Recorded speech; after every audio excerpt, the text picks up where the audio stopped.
আমরা গত ক্লাসে টাইপিস্টের জীবন পাঠটির কিছু সমূহ প্রশ্ন উত্তর করলাম। আজকে আমরা একটি কবিতা পাঠ করব। কবিতাটির নাম হচ্ছে মানুহে মানুহর বাবে। আগে আমি কবিতাটি পড়ে দিই, তোমরা শোনো। কবিতাটি রচক হয়েছেন ডক্টর ভূপেন হাজরিকা। কবিতাটি দেখো। মানুহে মানুহৰ বাবে যদিহে অকণো নাভাবে, অকণি সহানুভূতিৰে ভাবিব কোনেনো কোৱা সমনীয়া।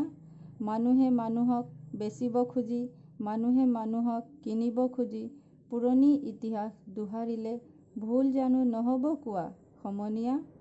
দুৰ্বল মানুহে যদি জীৱনৰ কোৱাল নদী পাৰ হয় তোমাৰে সাহত, তুমি হেৰুৱাবানো কি। মানুহ যদিহে নহয় মানুহ, দানৱ কাহানিও নহয় মানুহ। যদি দানৱ কাহানি বা হয়েই মানুহ, লাজ পাব কোনেনো কোৱা। এই কবিতাটি আমরা এখন পাঠ করলাম।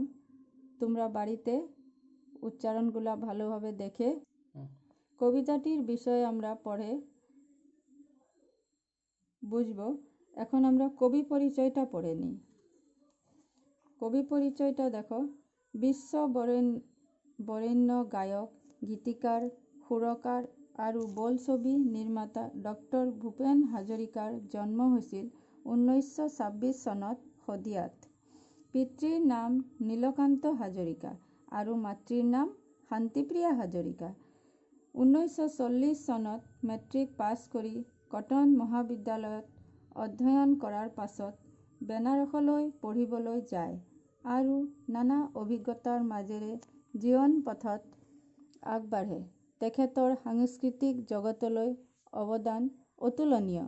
হাজৰিকা অসম সাহিত্য সভাৰ সভাপতি আছিল আৰু দাদা চাহেব ফাল্কে বঁটাৰে সন্মানিত হোৱা প্ৰথমজন অসমীয়া ব্যক্তি।